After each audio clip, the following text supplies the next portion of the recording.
So good morning, good afternoon, or good evening, depending on your time zone. Welcome to our Diversity and Inclusion webinar. Today we will talk about neurodiversity in the IP world. So first, a couple of things regarding housekeeping. The webinar will last around 75 minutes. The last 15 minutes will be dedicated to question and answers. You may submit your questions throughout the whole webinar via the Q&A box.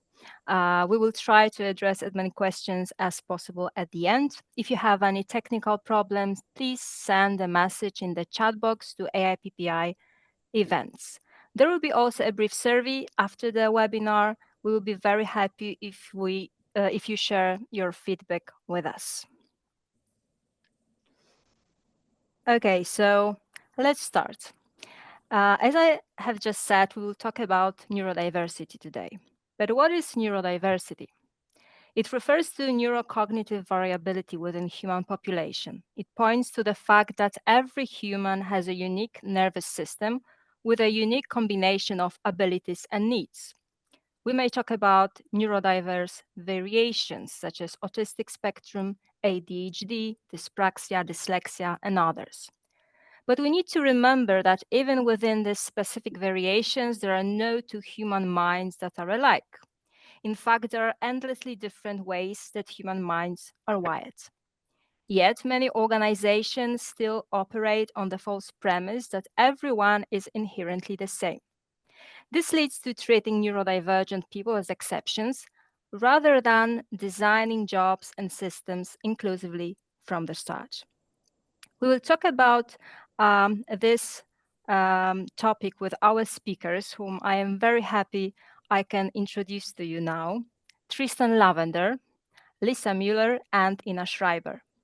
Tristan Lavender is the founder and chair of the Philips Neurodiversity Network, which is a global employee resource group with over 1,000 members that aims to raise awareness and understanding of neurodiversity at Philips. The group works in close collaboration with senior executives, HR, and diversity, inclusion, and well-being professionals at Philips. They work to advance neuro-inclusion in every aspect of the employee experience. Tristan has a background in cognitive and organizational psychology, and currently he holds a position of senior content strategist, writer, and editor at Philips Communications Center of Excellence in Amsterdam. He works with senior executives and subject matter experts in Philips to develop thought leadership content on digital transformation in healthcare, covering topics such as AI and virtual care. Today, Tristan will share with us his experience and perspective as an autistic individual. Hello, Tristan, welcome, and we are happy you're with us today. Lisa Mueller is a patent attorney. You probably know her already as she is the leader of our Diversity and Inclusion Committee at AIPPI. She's also a shareholder at American law firm Casimir Jones. She splits her time between the Chicago and North Carolina offices. For over 30 years, Lisa has provided strategic counsel on complex patent issues to clients in the plant, food, pharmaceutical, biopharmaceutical, biotechnology, and chemistry sectors. As a leader on pharmaceutical and biopharmaceutical patent law, Lisa speaks frequently to legal and industry groups and publishes very widely. She's also the author of an award-winning blog, Brick Wall, which provides unique insights on patent law developments in the life science industry in Brazil, Russia, India, and China. Today, Lisa will share with us her experience and perspective as a person with ADHD. Hello, Lisa, welcome. And last but not least, we have Ina Schreiber with us. Ina is also a patent attorney and a partner at the French law firm Plezero IP in Paris. Ina advises clients in both patent prosecution and litigation proceedings in the fields of chemistry, materials, pharmaceuticals, and agribusiness. She's a member of the Unitary Patent and Unified Patent Court Committee of the AIPPI. Today, Ina will share with us her experience as an ally to her neurodivergent colleagues at the firm. I am very happy that you have found the time to talk with us about the topic. And I would like to first hear from you about your experience. Lisa, you have already shared that you have ADHD. What triggered you to, well, identify yourself this way? Thank you, Alexandra, and thank you, AIPPI, for putting on this webinar today. I think it's a really important topic. So interestingly enough, in my situation, I wasn't diagnosed with ADHD until later in life. Up until about 4 years ago, I never knew that I had it. I didn't, growing up, I was never one of those really rambunctious child. I did very well in school, got through college, got through law school. It wasn't until COVID hit and I was home in one place for an extended period of time, like we all were, that I started noticing some things that were really kind of unusual for me. First of all, there was stuff everywhere. There was paper everywhere. There were clothes everywhere. Normally, I was a lot more organized, but stuff was strewn all throughout the house. And then I would leave the refrigerator door open, cabinet doors open. I was losing things constantly. It was just, it was, my husband used to refer to it, it looked like a tornado had blown through the house. And then on top of that, I noticed I was really struggling a lot when it came to work, like trying to focus. I just couldn't focus and I was just constantly distracted. And I think what that was prior to COVID, I had been moving around a lot, like all of us were. I was going here, there, and everywhere, but somehow being stuck in one place for extended periods of time just really, I think, seemed to magnify my symptoms, and they really came out pretty strongly. And so at that time, that's when I went and I saw a neurologist slash psychologist who at that point diagnosed me and mentioned that a lot of women and a lot of girls are either misdiagnosed or undiagnosed because our symptoms aren't the typical symptoms that you associate with ADHD. Because a lot of times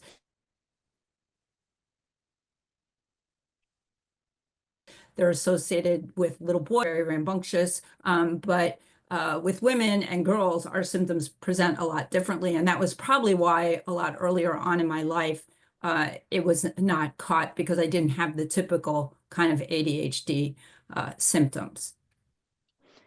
And did you observe any differences in the way you worked comparing to your colleagues? Did you have any challenges as a practicing patent attorney?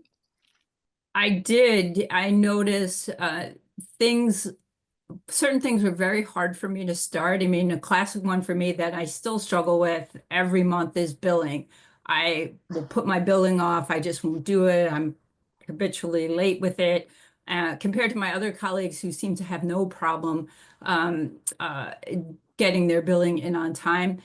I noticed if it was a technology I was particularly interested in the patent field, I could write a patent application or a response very, very quickly, a lot faster than other people could. Or if it was a technology I wasn't so interested in, it might be really hard for me to get started on that or a particular project. And then I think the big thing I noticed was really getting distracted easily in meetings. And it didn't really matter what the length was, just constantly my mind racing to things other than what I should have been focusing on at the time. Okay, and is there something that has helped you with this to cope Oh, with the challenges? yeah.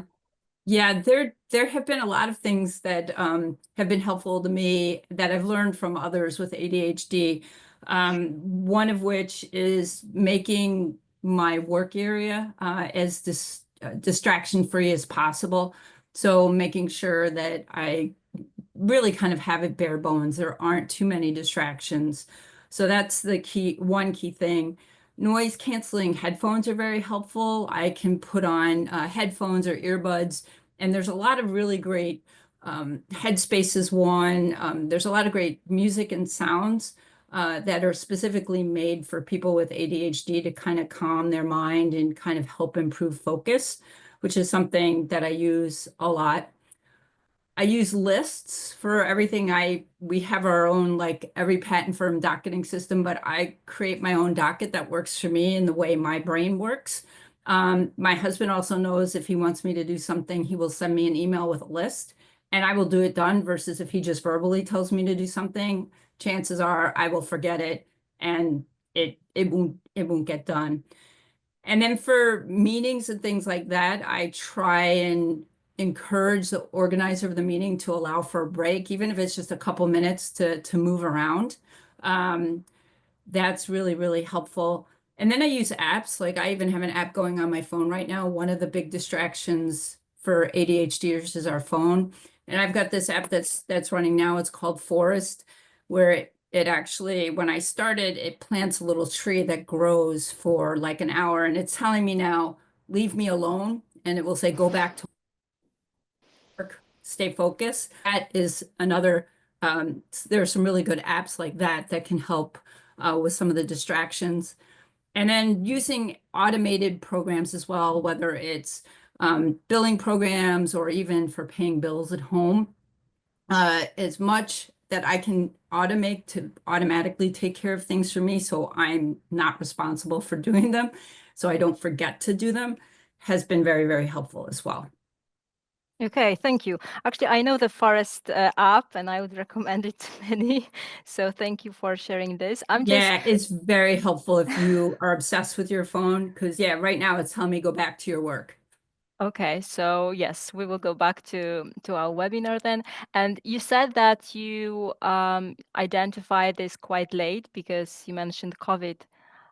So when and how did you share this with your colleagues at work?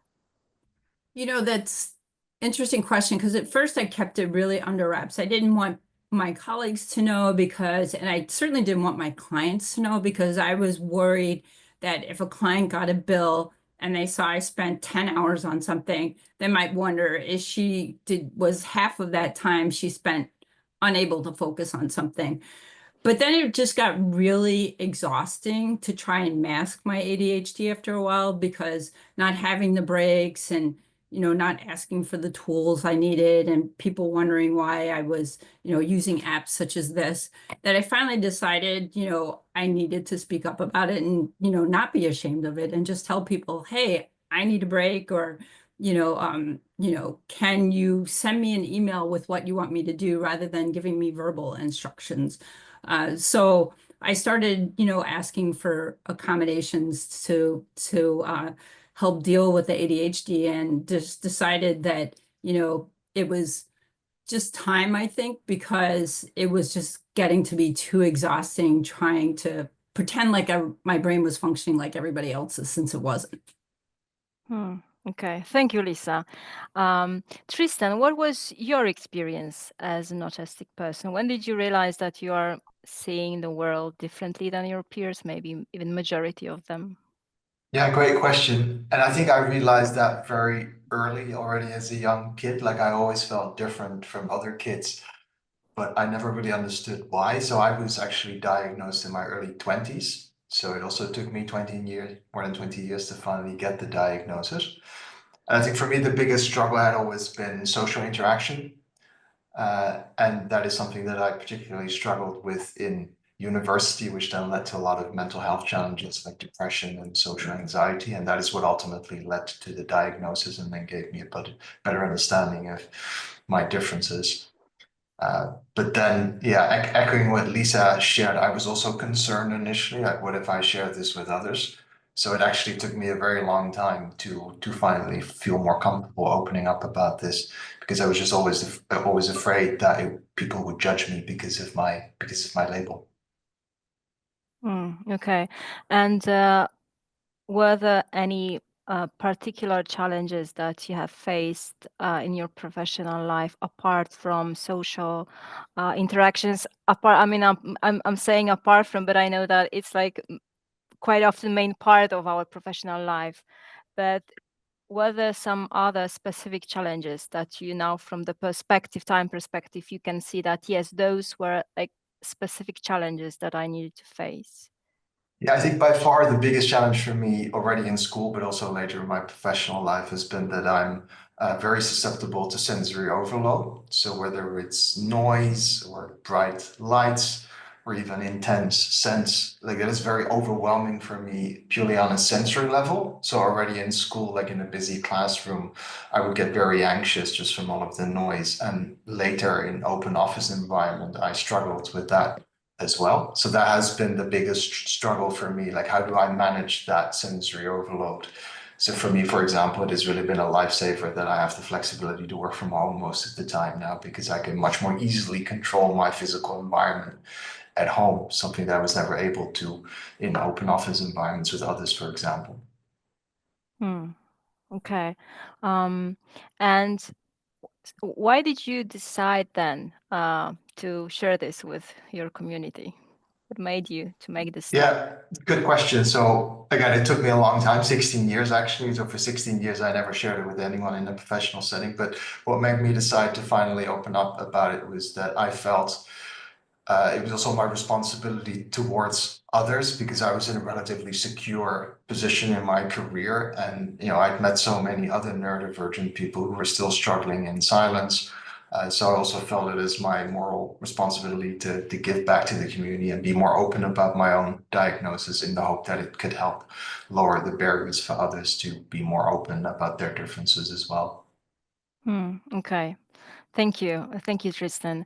Ina, I have a question to you as an ally, because diversity has been a topic for some time now. But neurodiversity is still something new for many people. Many even ask what that means. Yet you have been developing allyship for neurodivergent people in your firm for some time now. So, how did you start your role, Ina? Where did this knowledge and understanding how to support your colleagues come from? That's a very good question. I would say when I started, I didn't start a role. It just came along. It came with having colleagues that were perceived different and difficult from a managerial level. And then the question was, who would be a manager? And I said, I would. And because I thought the person was interesting, and started discussing, and just came along like that. And it was before everybody talked about neurodiversity and things like that. It was just a pure interest in the persons, and getting to know each other. And I think it's something I had from a very early age on. If I remember kindergarten, I had friends nobody would play with usually. And I didn't understand, because they were so nice, and we had a lot of fun. And later on, my parents told me that those kids' parents came to my parents and said, "Oh, your daughter, she's great. She can play with our kid." But I didn't understand, but I was always attracted by different people. And so I also came into this role at the office somehow, and it's more natural. And as the topic became more a public thing, I also started then reading about neurodiversity to understand what's behind. But it came more before from curiosity and liking to discuss with people and get to know them. And I think that's the most important thing in neurodiversity, to get to know the people behind a facade you might see, or you might imagine more. It's like it's more what you imagine what people are like. Okay, so your curiosity helped you in a way, curiosity in different Yeah, and visions, versions, and people. And I wanted to touch upon again this issue of, well, sharing this with your community, because we have Felisa and Tristan who decided to be open about that after having some thought. But a significant proportion of people would not disclose that they are neurodivergent to, especially employers.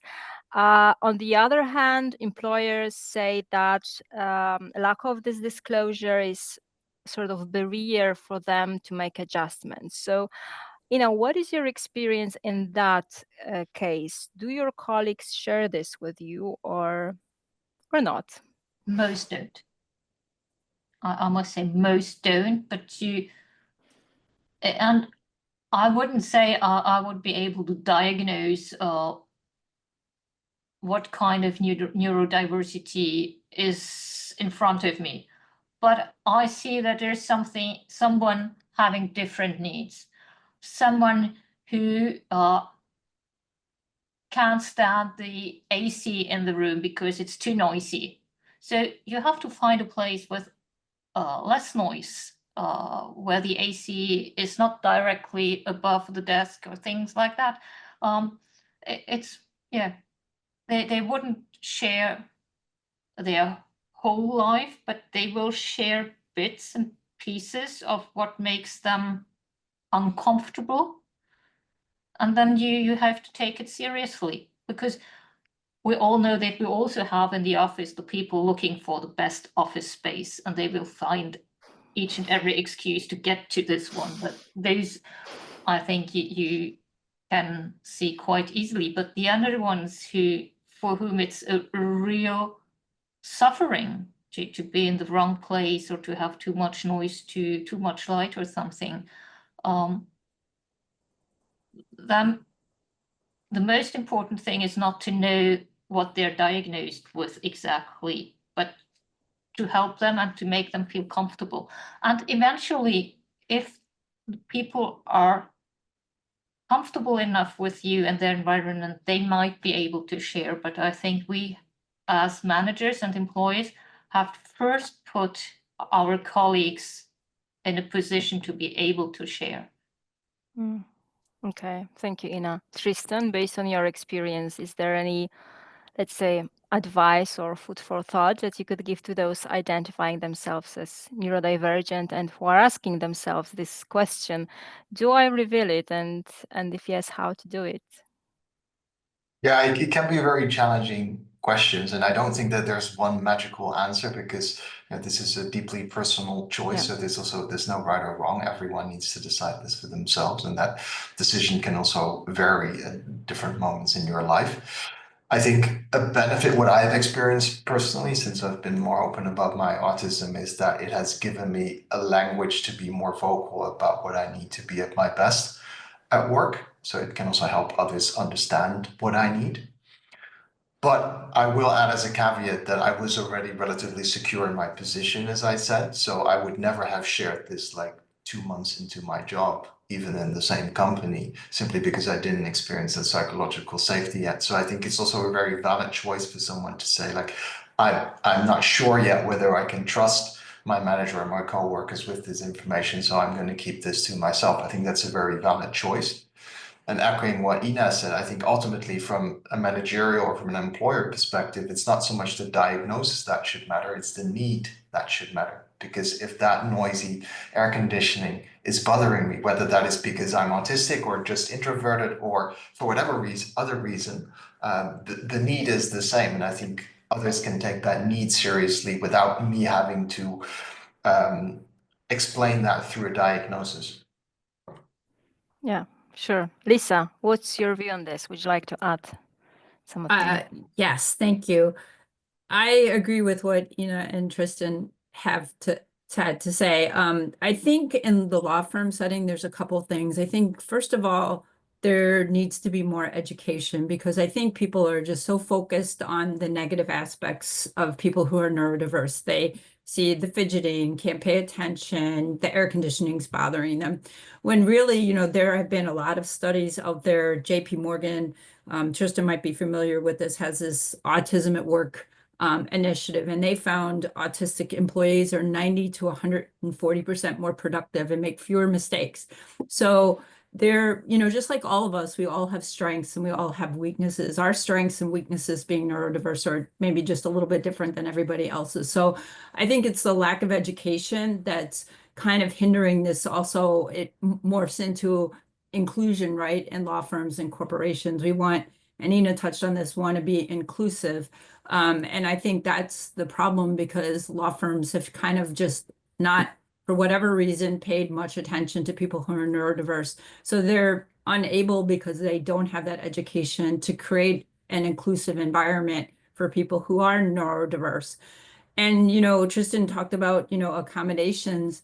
I think there's that other concern at law firms when realistically, you've heard Tristan and I talk, the things that we're talking about we need for accommodations are probably like $500 to $1,000. So very minimal type of things, noise canceling headphones. I use a bouncy chair to kind of keep myself moving. So very, very reasonable accommodations. But I think in law firm settings, there's still a long way to go. I think corporations like Tristan's and some other major companies are doing a better job on that front. And in fact, I know Procter & Gamble, for example, has advertised specifically for neurodiverse individuals, whether it's autistic, ADHD, because they do find that the benefits of having those types of individuals as part of their diverse culture really helps their bottom line. Okay, thank you, Lisa. So you have mentioned a very important aspect, education of the managers of the companies. And is there anything? What do you think in terms of neurodivergent people advocating for themselves, Tristan? Do you think that neurodivergent people can better advocate for their needs in the workplace? And if yes, how could they do this? Yes, I think that absolutely helps. I mean, again, I don't think the responsibility should fully rest on the shoulders of the neurodivergent person. But reflecting on my own experience, it has definitely helped me to become, as I said, more vocal about what I need, because that helps other people understand what they can do to support me.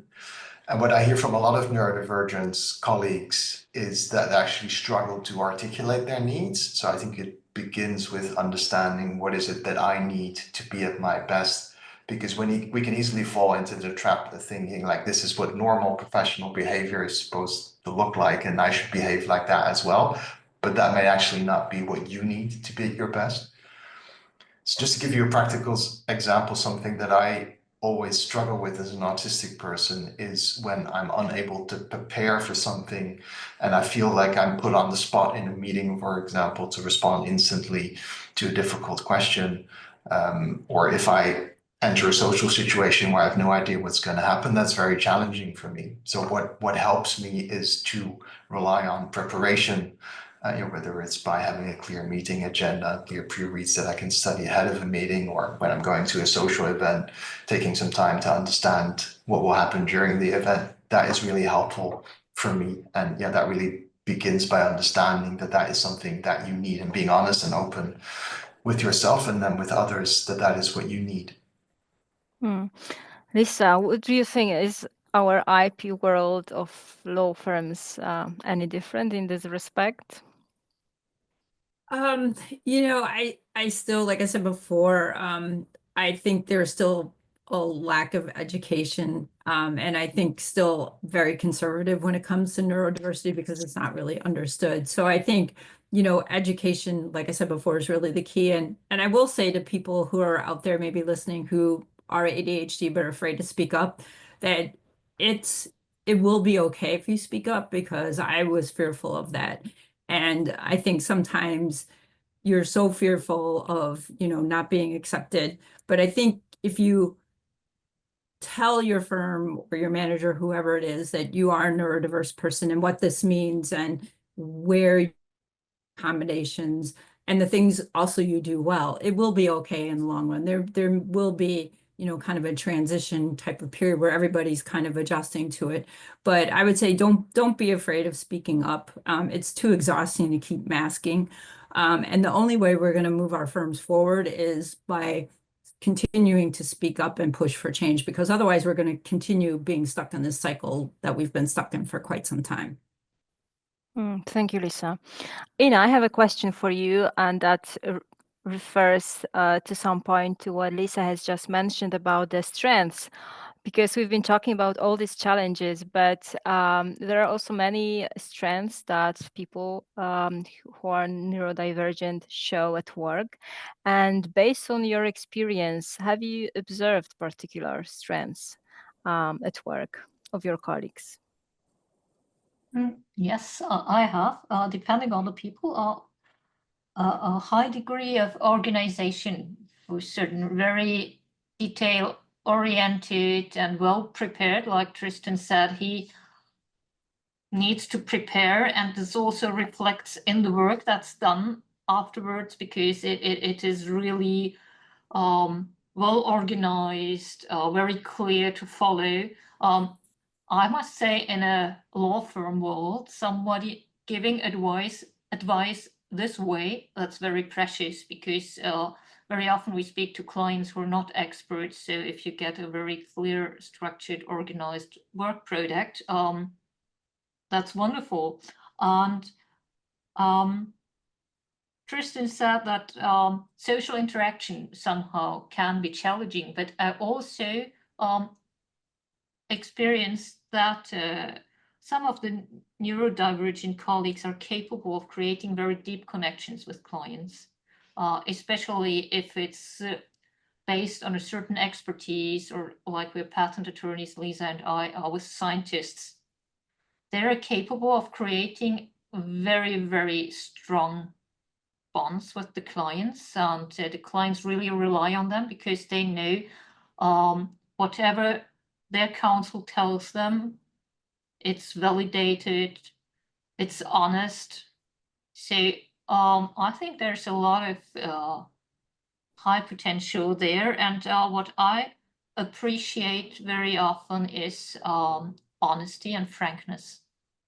That's something you experience much more with neurodivergent people than with the normal population, I would say. And I think that's in a work environment also something very precious. Communication is often more direct, can be startling at the beginning, but I think in the end it's much more efficient and productive. Okay, thank you very much, Ina. Dealing with this neurodiversity as a manager is also a topic for a longer discussion, and I know that we will, of course, meet those who will say that still it's not a topic worth discussing. But there are also many leaders who want to do the right thing, but the life goes fast. Managers must meet their goals, and they often are pressured. And I just wanted to ask you how to deal with this as a manager, taking into account all those aspects, how to approach this to make this let's say tangible for managers who are afraid to start, and how to encourage those early adopters to bring their peers on board. Ina, you are a manager and an ally. How do you deal with this? Okay, I must say, first of all, there's one thing I think we're lacking also in our firm, is that we should integrate the neurodiversity aspect into our manager education globally. But on my level, I also deal with neurodiversity by talking about it to my peers, to other managers below, above. Just like also not saying this person or that person, our firm is like this or that, but bringing up the topic in a general way, just to make it present for people, and to deal with it, and to say, hey, I read a book, I saw something on a blog, what do you think? And just to make people think. It's more an indirect education. And from a managerial level also, it happened that I went to see one of my co-workers or colleagues directly when I saw inappropriate behavior, and I said, hey, we need a minimum of respect, just talking about a person like being weird or whatever, because the person is sensitive to noise or something, or doesn't like to mingle at the Christmas party with everyone. Say, okay, everybody's different, so we're not here to judge. And that's also, sometimes you have to go in and to speak out some truth. And I think that's also the role of a manager to do that, not in the open in front of the whole firm, but also have one-to-one conversations on how to live with your fellow workers, whether they're neurodivergent, diagnosed, or just from a different cultural background. That's somehow the same approach to, hey, let's live together and respect one another and embrace our difference, because I think that's the message, that it's the differences that make us stronger. Yeah. True definition of diversity. Thank you, Ina. Tristan, what are your thoughts on this? Would you like to add something with respect to dealing with neurodiversity as a manager? Yeah, well, I'm not a manager myself, but I love what Ina just shared about just approaching everyone with that non-judgmental curiosity. I think that is something that I've also valued in all of the managers that I've worked with in my career. And also echoing one of the themes that we already discussed, I think as a manager, you may wonder, like, yeah, how do I know whether someone is neurodivergent or not? And the reality is that you may not always know, because Lisa or I may tell you, but others may not. So I think it's really about focusing on the needs of the person rather than a label per se. So, a simple thing that you can do as a manager is just ask an individual questions about how do you like to communicate, what helps you be at your best in collaborating with others in the team. These are questions that a person can answer without necessarily having to disclose diagnosis. But that can make a huge difference to a team member's day-to-day working life. So, for example, I already mentioned that I may struggle with responding on the spot in meetings, especially if it's like a busy meeting with a lot of people. So what my manager, for example, does, knowing this about me, is that she offers me the possibility to contribute in writing. So she will say, like, you don't need to respond on the spot. It's also okay if you send me a note afterwards with your ideas. And that takes the pressure of me to respond in the moment. So these are small things that you can do as a manager that can really have a huge positive impact. Mm-hmm. Thank you, Tristan. Lisa, what do you think about that? Do you think that there are certain ways, or maybe you have already put them in practice regarding, let's say, organizing meetings that would give everyone the chance to contribute in a way that would be comfortable for them? Yeah, absolutely. I mean, some of the things that I have found and often do when I schedule meetings, especially if they're going to be longer meetings, is, I try and make sure that, the meeting is flexible for everybody. So it may be some of us are in person. Some people, like Tristan mentioned, he finds it much easier to be at home because he can control sensory issues. Not making it mandatory now that we all be in one place, and we allow for flexibility in terms of how we perform our meetings. I also make sure that we schedule breaks, even if they're just, a couple minutes, because, for some people who are neurodiverse, it's really hard to sit for extended periods of time.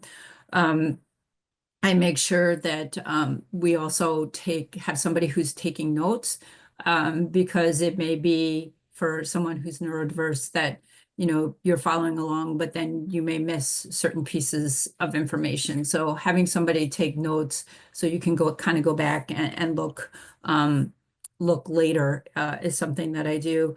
And I make sure that that if there are any action items from a meeting, that they're always written down and emailed to people later.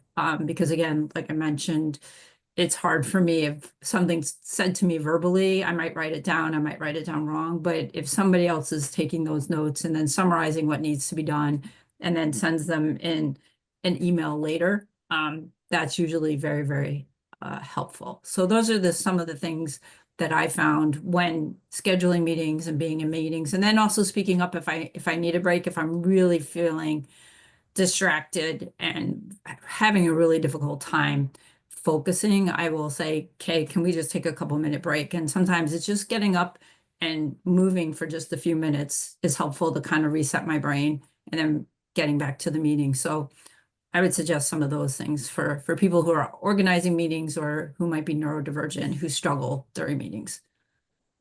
Thank you, Lisa, for these very concrete tips, and also Tristan. I think that they are very helpful, and I think we will our audience will have a chance to benefit from them also. I would like now to move into this concept of being an ally, regardless of the role that you are playing in a firm, regardless of your title as a manager, partner. Ina, in your role, this informal in a way, as you have explained, you also deal with the conflict resolution. Which at times is simply a consequence of different ways of communicating. Different surveys show that neurodivergent workers have less faith in the fairness of conflict resolution at work than neurotypical workers. Oftentimes, it is due to the fact that they do not feel understood, or there is a lack of effective process, or they just simply don't know who to turn to. How do you deal with this in your firm? Because I know that you have some experience in this aspect. Yeah, I have some experience in this aspect, and it makes me think of one person who really may have difficulties communicating internally with different stakeholders when there's a problem, because I think spontaneously it wouldn't be the most adapted language to speak in a professional environment, and we had some problems like that, and I went to the person and we talked about that. I'm also a manager to that person, and we talked about that, and it's more also like explaining, like decoding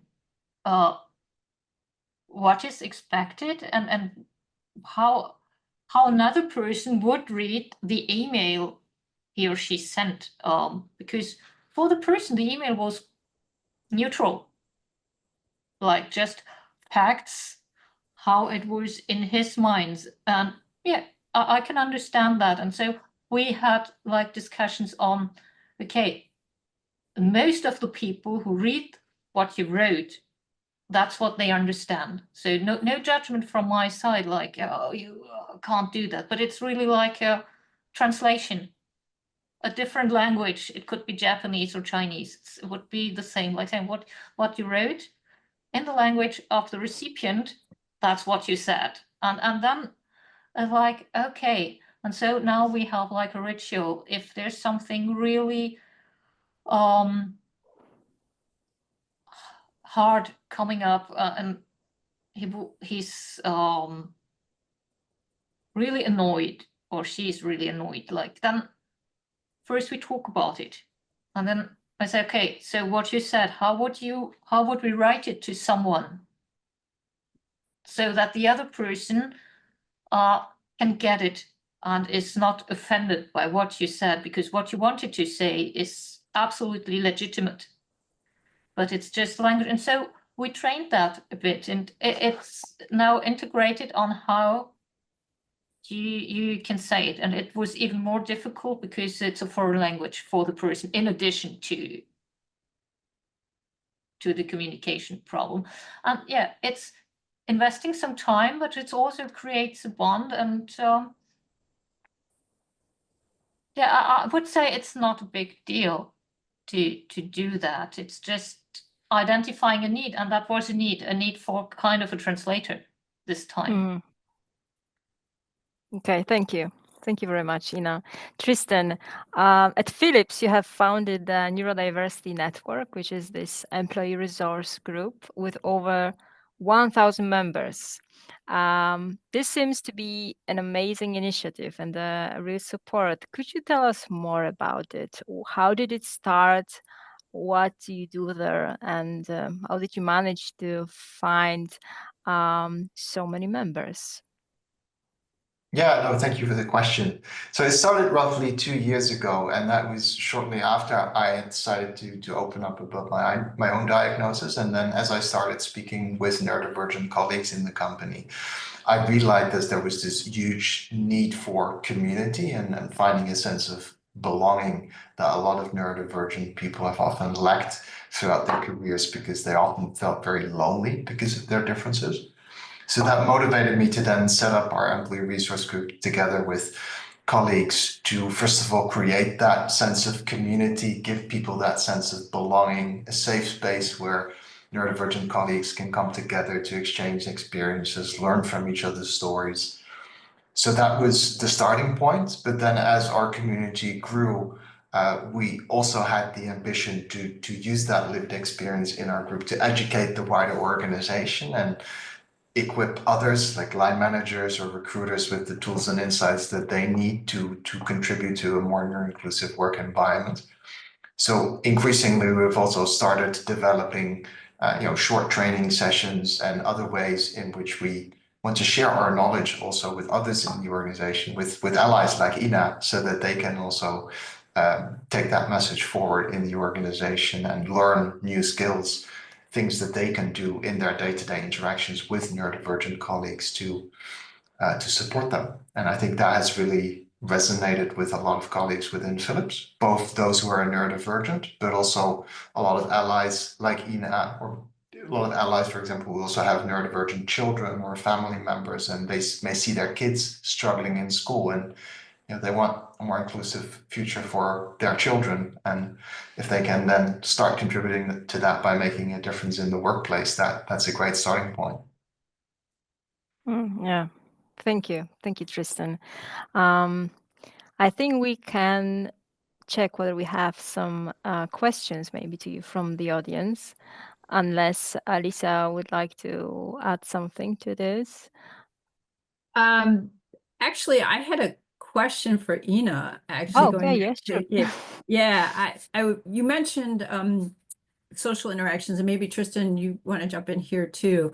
Like someone who doesn't want to go to the Christmas party or doesn't like socializing at social firm events. How has your firm handled that? Because certainly some neurodiverse individuals, they're very uncomfortable. It makes them very anxious. So how have you worked to try and build acceptance for colleagues, for those individuals who just, can't participate in those types of events?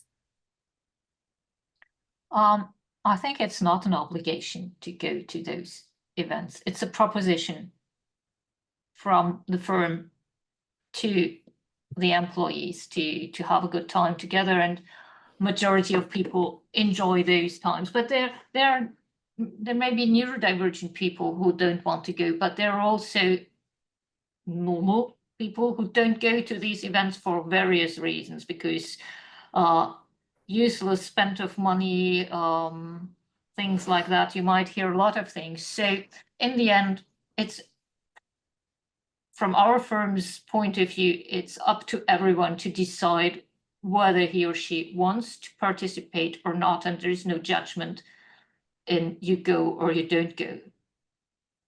So really, it's seen as a proposition to people to come. Because I have been in firms where not going to like the Christmas party or a social event has been frowned upon. Like you're not a team player, you're not invested in the firm because you're running home right away.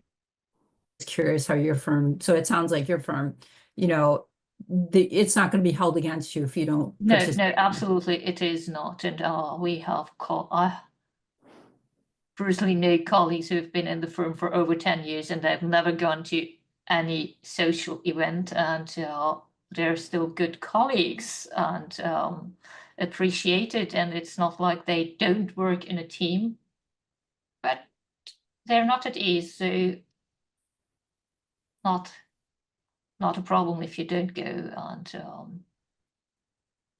and I think it should be up to everyone to decide.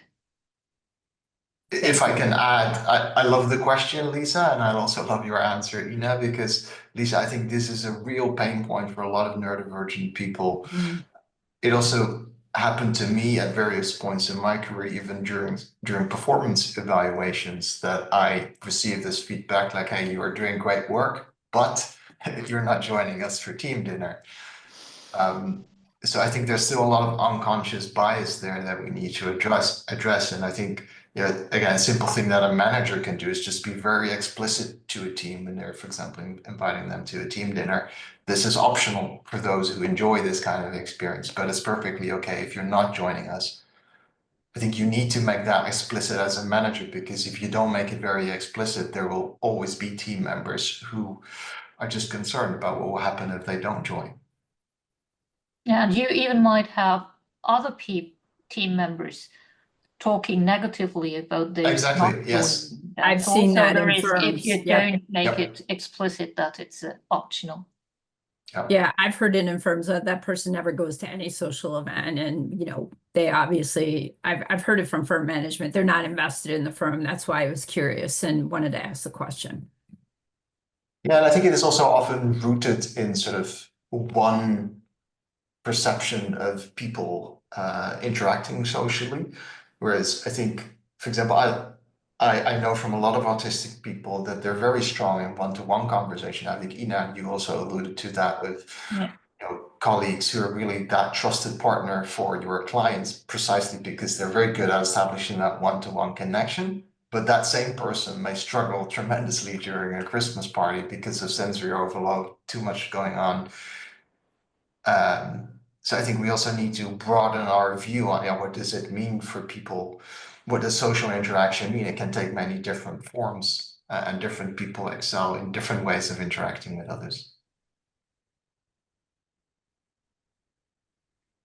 Okay, so we have one question from the audience.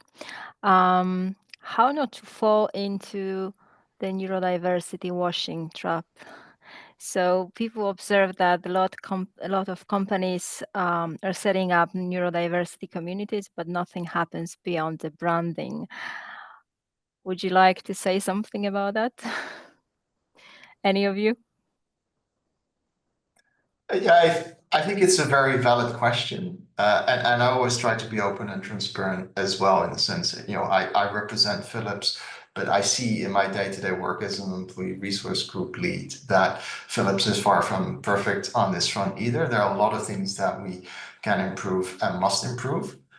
So I think as long as we're just transparent about the fact that, hey, we think this is important, we realize that there's a lot of work to do, and we're willing to do that work, then I think, it's can only benefit people if we also have these conversations openly outside our companies. But I think we should be careful indeed not to give the impression that we have our house perfectly in order and everything is fine, when that is clearly not the case for a lot of companies yet.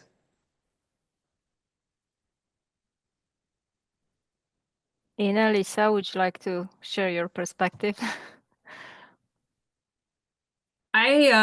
My firm doesn't have any programs, and I'm aware of only one firm. I think it's Newbern Ellis, I think, has developed, and I might be wrong, a program for neurodiverse individuals. I don't know, Ina, if your firm has developed anything. I've not really seen much in terms of what law firms have done in terms of programs and branding.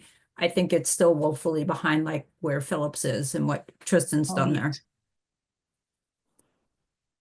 Okay, so another question. How can hiring practices be tweaked for neurodiverse individuals? Who would like to take this one? I have some thoughts on that one. It's come up in some organizations that I work with.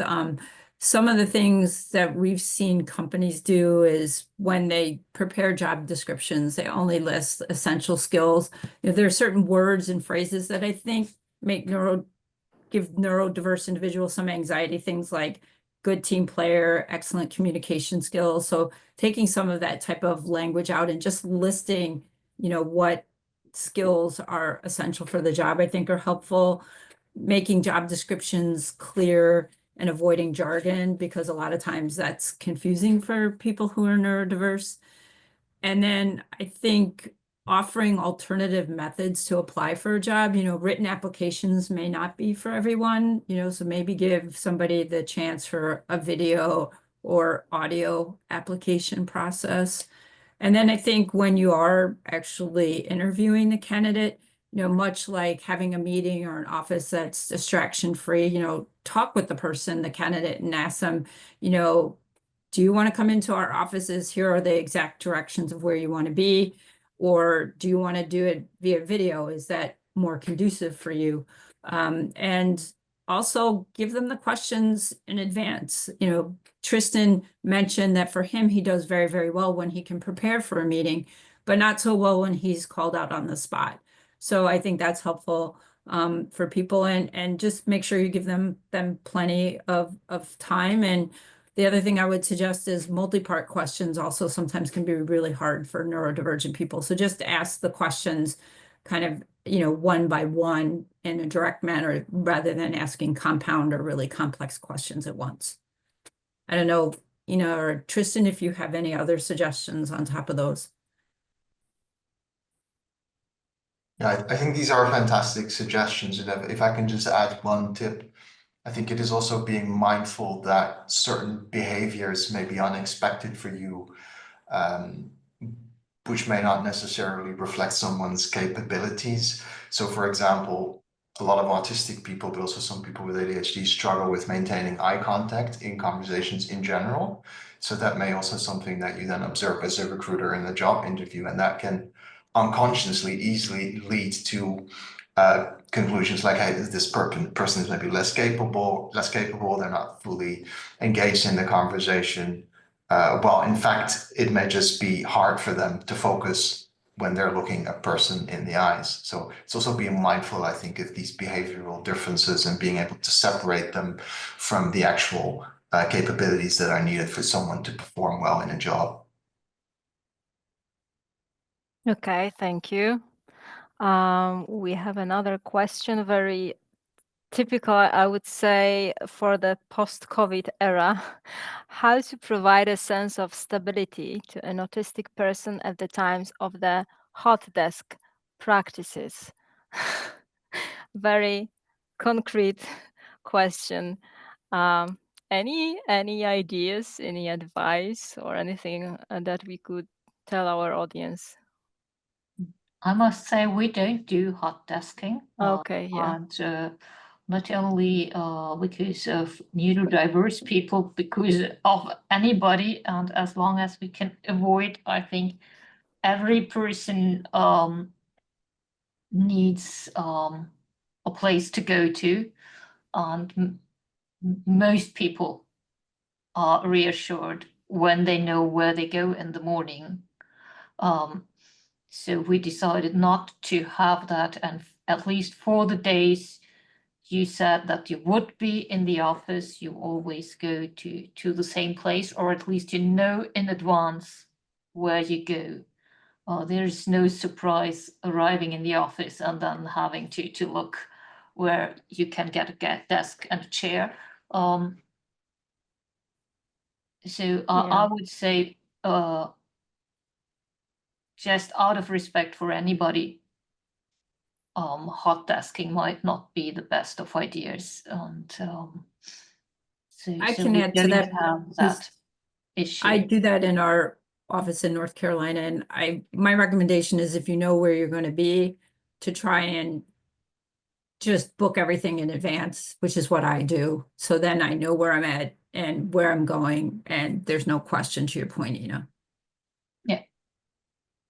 But I know from some firms or some companies who have the real hot desking, and it's like you come in the morning and you have to see where you get a place to sit. And so I think that might be very stressful for quite a lot of people, not only autistic people.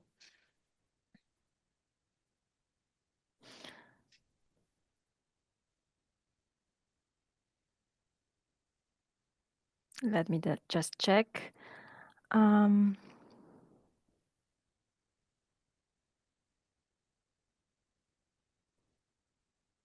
Okay, so a question from the audience regarding conferences, legal conferences that are an anxiety factor for some of our colleagues, but they also understand the importance of the networking. So the question is sort of to the whole AIPPI, in fact, do we consider the needs of neurodivergent people when planning the conferences? And if yes, how? I think that I would be happy to start with Lisa, because this is something that in the committee we have been, in fact, discussing this. Lisa, would you like to answer this question, whether AIPPI is considering this aspect when planning future events? Yes, thank you, Alexandria. Yes, you're absolutely right. That's something we've had a lot of conversation about this past year in our committee meetings, and we are doing that. Some of you may have noticed on the annual Congress meeting form, we did have a box that if you did require special assistance, whether you know, maybe visually impaired, hearing impaired, whatever your needs might be, you could fill in that information and then it would come back to the committee and then we would determine how to address that. I think, you know, after reading this comment, we probably can do a better job for neurodivergent individuals. So I think anxiety was something we had not previously thought of. We thought of more of, like I said, the hearing, the seeing type of issues. But I think, Alexandria, we have something we can now work on for the upcoming midwinter conference in Croatia and next year's annual meeting. So we will do that because I think that's an aspect we hadn't considered, was anxiety for neurodivergent individuals. Okay, thank you very much, Lisa. I hope that at least to some extent, our online events provide a chance for our colleagues to participate, have this sense of belonging to the organization. But I am aware that a lot of work is before us still. So we will be more than happy if you also reach out to us, and to the extent you want, share the ideas or suggestions. We will be more than happy to talk about them in the committee, also with you together. So feel free to reach out to us at any time comfortable to you. You will find our contact details on the website of AIPPI. Can I maybe add a Okay. suggestion to that, Alexandra? Yes, And maybe yes, you're please. already doing that with your in-person conference, but you know, just based on my experience attending some recent neurodiversity conferences, you know, I think increasingly you see like quiet rooms or sensory friendly rooms where when people are visiting a conference, they can just retreat when they're getting overwhelmed. I think that can be really helpful, to have that room that people can go to just to escape the noise for a moment. Okay, thank you, Tristan. Thank you very much.